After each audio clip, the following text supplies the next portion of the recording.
In front of me is Huawei Nova 11i, and today I would like to show you how you can change display refresh rate. Begin by opening Settings and scrolling down to access Display and Brightness.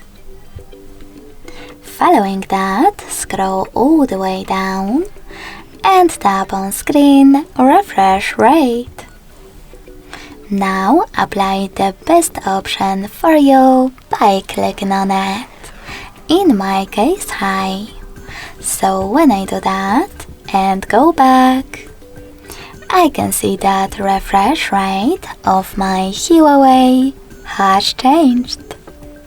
Thanks so much for watching. If you enjoyed this video, smash that like button, comment and subscribe. Bye!